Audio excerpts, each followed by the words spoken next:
오늘 말씀 예레미야 45장 1절에서 5절까지 우리 한 목소리로 읽겠습니다.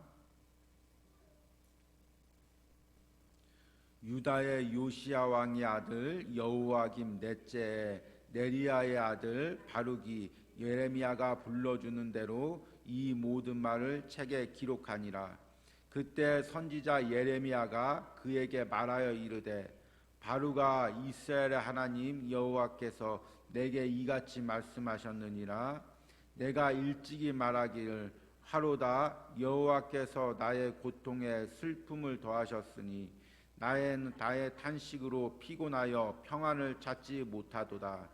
너는 그에게 이르라. 여호와께서 이와 같이 말씀하시기를 보라, 나는 내가 세운 것을 헐기도 하며 내가 심은 것을 뽑기도 하나니 온 땅에 그리하겠거늘 내가 너를 위하여 큰 일을 찾느냐? 그것을 찾지 말라. 보라, 내가 모든 육체에 재난을 내리리라. 그러나 내가 가는 모든 곳에서 내가 너에게 내 생명을 노약물 주듯 하리라. 여호와의 말씀이니라. 아멘.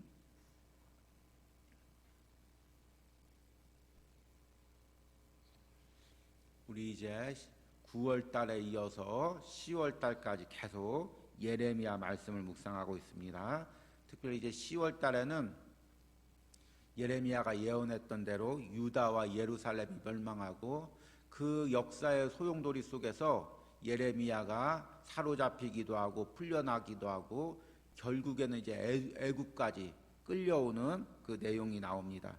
그리고 이제 애굽에서 우상을 섬기고 있는 유다 백성들에게 예언을 하는 부분이 나옵니다.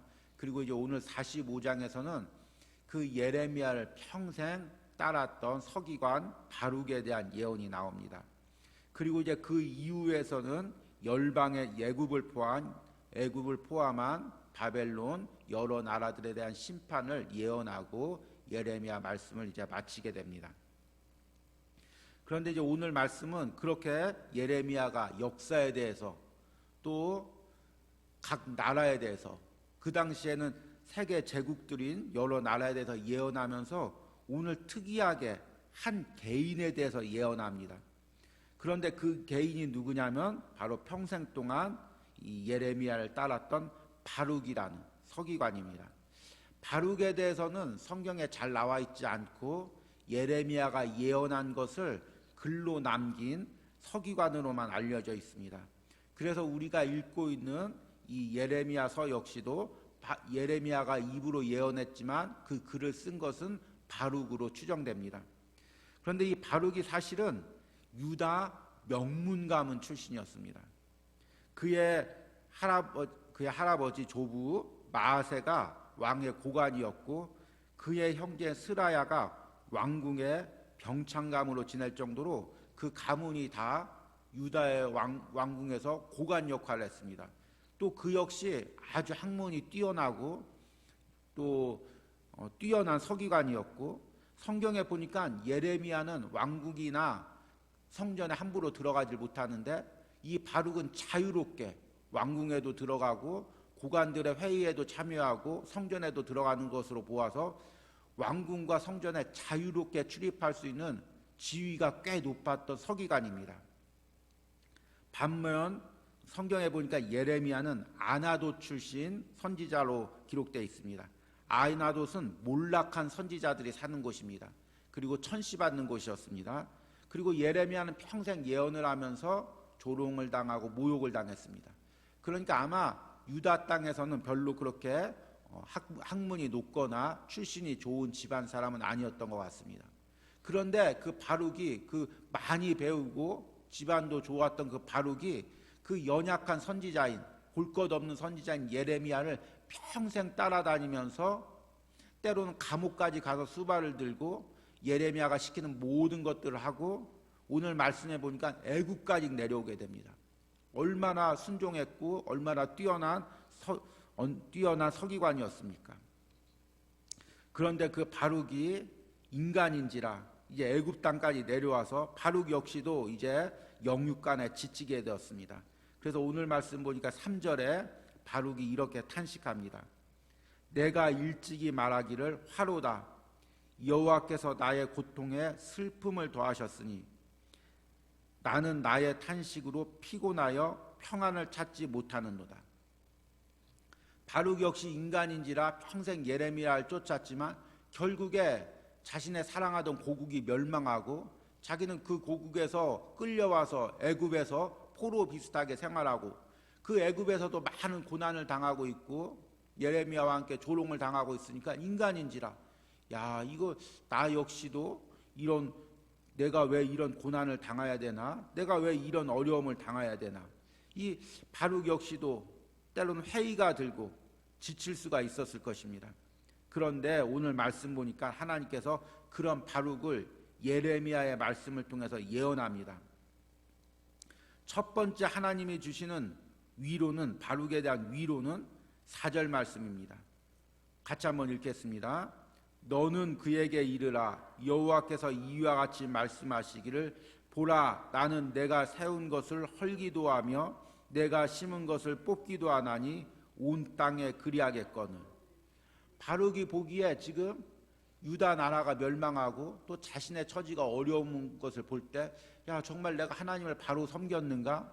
내가 하나님을 온전히 섬겼는가? 그렇다면 왜 이렇게 나라가 어렵고 내 주변이 어려운가? 이렇게 탄식할 때 하나님께서는 이 모든 것들을 지금 하나님께서 하시는 분이고 하나님께서 헐기도 하고 다시 세우기도 하고 그러니까 하나님이 하시는 일이니까 육적인 것으로 보고 나서 육적에 왜 이렇게 어려움이 있나 고난이 있나 그걸 보지 말고 영적인 것을 보고 지금 하나님이 하고 계시는 일을 보라는 것입니다. 우리도 마찬가지입니다. 우리도 때로는 육적인 것을 보았을 때 야 내가 평생 하나님을 섬기고 교회를 섬겼는데 우리 가정에 왜 이렇게 고난이 있나 우리 자녀들에게 왜 이렇게 어려움이 있나 그렇게 생각할 수가 있습니다. 그런데 영적인 것을 보면 하나님이 지금 하시고 계시는 것입니다.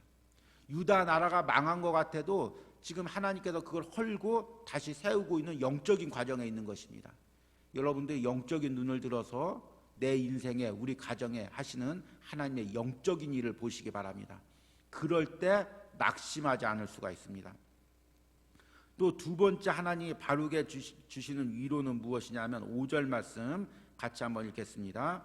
내가 너를 위하여 큰 일을 찾느냐 그것을 찾지 말라. 보라 내가 모든 육체에 재난을 내리리라. 그러나 내가 가는 모든 곳에서 내가 너에게 내 생명을 노량무 주듯 하리라. 여호와의 말씀이니라. 여기서 큰일이라는 것은 무엇이냐면 세상 일을 이야기하는 것입니다. 세상에서 성공하는 일, 세상에서 높아지는 일을 의미하는 것입니다. 아마 바룩은 이제 유다의 명문 가문이었고 그 형제가 왕궁에서 고관의 노릇을 할 정도로 위치가 높았기 때문에 바룩 역시 어떤 세상적인 야망이 컸을 것입니다. 그리고 또 인간적인 생각에 내가 이렇게 열심히 주의 일하면 하나님께서 내 지위를 높여주겠지, 우리 자녀들 높여주겠지, 그런 생각을 했을 것입니다. 그런데 하나님께서는 5절 말씀에 너를 위하여 큰 일을 찾느냐 그것을 찾지 말라. 왜 그럴까요? 보라 내가 모든 육체에 재난을 내리리라. 지금은 세상에서 성공하는 시기가 아니라 왜냐하면 세상에서 성공하면 지금 그 세상이 망하는 시기니까.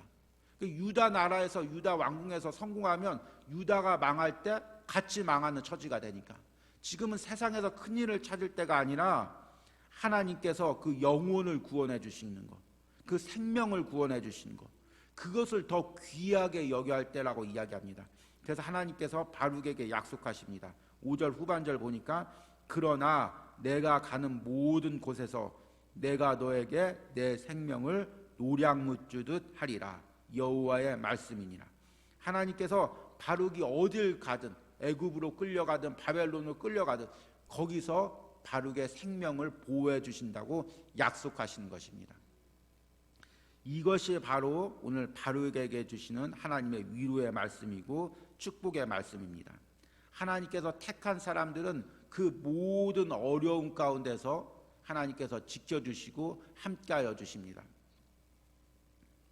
이 말씀을 묵상하면서 이 말씀을 준비하면서 참 교회를 평생 동안 섬긴 성도들이 생각나고 또 이름도 없이 빛도 없이 교회를 섬기고 목회자를 섬긴 성도들이 생각납니다. 저는 이런 분들이 세상에서 가장 귀한 성도라고 생각을 합니다. 그런데 이렇게 평생 교회를 섬기고 주의 종을 섬기고 이름도 없이 빛도 없이 헌신할 때 때론 우리 가운데 눈에 보이는 축복이 없을 때도 있습니다. 큰 부자가 되지 못한 것 같고 자녀들도 좋은 대학이나 크게 성공하지 못하고 우리 가정이 또 어려움이 있는 것 같아서 낙심될 때가 있습니다. 그런데 우리가 분명히 깨달아야 될 것은 무엇이냐면 교회를 섬기고 주의 종을 섬긴 성도들은 하나님께서 반드시 그 인생과 자녀들을 책임져 주신다는 것입니다. 그것을 믿으시기 바랍니다. 당장 지금은 눈에 보이는 복이 없어도 하나님께서 결국에 그 인생을 보호해 주시고 본인에 대해서 축복이 눈에 보이는 축복이 없다면 그 자녀에 대해서까지 아니면 손자에 대해서까지 하나님께서 반드시 축복해 주시는 그 은혜가 있습니다. 왜냐하면 사람은 몰라줘도 사람은 알아주지 못해도 우리 하나님은 모든 것을 불꽃 같은 눈동자로 보고 계신 분입니다. 그리고 이 땅에서 눈에 보이는 축복이 없다면 하나님께서 하늘나라에서 더 큰 축복을 준비하고 있기 때문에 이 땅에서의 축복이 작을 수도 있는 것입니다. 우리가 그런 영적인 축복을 바라보고 때로는 사람이 알아줘도 사람이 몰라줘도 우리가 묵묵히 그 사명을 감당하시기 바랍니다. 성경에 보면 이 엘리야 선지자 때 온 땅에 가뭄이 들었는데 사르밧 과부 집에만 먹을 양식이 끊이지 않았습니다. 그건 왜 그러냐면 사르밧 과부가 자기와 자기 자녀가 먹고 죽으려는 그 양식을 엘리야 선지자에게 대접했기 때문입니다. 그래서 이 모든 이 기근 세상 속에서도 그 사르밧 과부 집에는 기근이 끝날 때까지 양식이 끊이지 않는 그런 축복이 있었습니다. 저는 우리 진일교회와 또 우리 목사님을 섬겨서 평생 동안 헌신한 성도들에게 이런 축복이 있길 바랍니다. 지금은 어찌 보면 엘리야 시대처럼 가뭄의 시대고 엘리야의 시대처럼 재난의 시기입니다. 어려움이 밀려오는 시기입니다. 그런데 교회를 섬기고 목회자를 섬긴 성도들과 그 가정 가운데 영적인 양식, 육적인 양식, 그것이 평생 끊이지 않는 그런 축복이 있길 바랍니다. 그리고 이 어려움 가운데서도 그 가정과 사업터와 자녀들을 지켜주시는 은혜가 있기를 간절히 소망합니다. 기도하고 마치도록 하겠습니다. 하나님 아버지, 오늘 말씀에 예레미야를 평생 섬긴 바룩에 대해서 하나님께서 위로와 축복의 말씀을 전해주십니다. 그 위로와 축복이 우리 진일교회를 섬기고 목사님을 섬긴 우리 성도들에게 주시는 말씀인 줄 믿습니다. 하나님, 바룩이 평생 예레미야를 쫓아다녔지만 눈에 보이는 축복이 없어서 오늘 말씀에 탄식하고 있는 모습을 봅니다. 그러나 영적인 눈으로 보았을 때 하나님께서 지금 바룩을 불꽃 같은 눈동자로 지켜주시고 그 바룩의 앞길을 책임져 주시는 것을 보게 됩니다. 하나님, 우리 성도들이 영적인 눈을 열어 이 축복을 볼 수 있도록 함께하여 주시옵소서. 평생 이름도 없이 빛도 없이 교회를 섬기고 목회자에게 섬긴 모든 성도들을 주님 축복하여 주시고 하나님 그 가정과 자녀들을 축복하여 주시는 은혜가 있기를 간절히 소망합니다. 특별히 우리가 코로나 시대에 살고 있습니다. 사람들마다 어렵다고 난리를 부리고 있는 이 시대에 하나님 믿는 성도들을 지켜주시는 은혜가 있기를 원합니다. 엘리야를 섬긴 사르밧 과부 집에 평생 동안 먹을 양식이 끊이지 않았던 것처럼 사랑하는 성도들의 가정 가운데 사업터 가운데 영적인 양식, 육적인 양식이 이 어려운 시기에도 끊이지 않는 은혜가 있게 하여 주시옵소서. 그리고 우리가 영적인 눈을 들어 다시금 이 교회를 향한 하나님의 계획과 섭리를 보고 목회자를 붙들고 계신 하나님의 손길을 보고 하나님의 그 섬김을 하나님의 그 헌신을 이어갈 수 있는 은혜를 허락하여 주시옵소서. 특별히 모든 일 속에 역사하시고 섭리하시는 하나님 아버지, 우리에게 어떠한 고난이나 고통이 따른데에도 원망이나 불평 대신 기도와 찬양으로 하나님과 소통하는 이 하루가 되게 하여 주시고 어떠한 유혹이나 미움을 버리고 사랑으로 모든 것을 이해하고 덮으소서. 하나님, 이 가정을 주님께서 책임져 주시고 이 어려운 시기에 하나님 그의 모든 사업도와 모든 환경을 지켜주시고 특별히 하나님 그 가정의 마음을 지켜주셔서 어려운 가운데서 사랑하며 용서하며 서로 품고 서로 위해서 기도할 수 있는 가정이 될 수 있도록 축복하여 주시옵소서. 영적으로 무기력하고 낙심되는 일상 속에서 회개와 구원의 감격이 되살아나고 회복과 평안으로 이끄실 하나님을 기대하고 찬양합니다. 하나님께서 기도하는 하나님 우리 그 자매의 손길을 심령을 주님께서 붙들어 주시고 하나님 그 영적인 회복이 일어나게 하시고 영적인 소망과 기쁨이 일어나게 하시고 하나님이 그 인생에게 향하실 그 계획과 섭리를 보고 하나님 기뻐하며 하나님께 기도할 수 있는 은혜를 허락하여 주시옵소서. 하나님 제목 없이 감사 헌금 드린 손길을 하나님께서 축복하여 주시고 새벽에 간절히 기도하고 하나님께 아뢰 때 하나님께서 새벽마다 만나주시고 은혜를 허락하여 주시기를 원합니다. 이 외에도 하나님 오늘 이 성전에서 기도하는 심령 가운데 또 영상으로 골방에서 기도하는 성도들 가운데 하나님 응답하여 주시고 만나주시고 오늘 바룩에게 주셨던 위로와 축복의 말씀을 들려주시길 간절히 소망합니다. 예수님의 이름으로 기도했습니다. 아멘.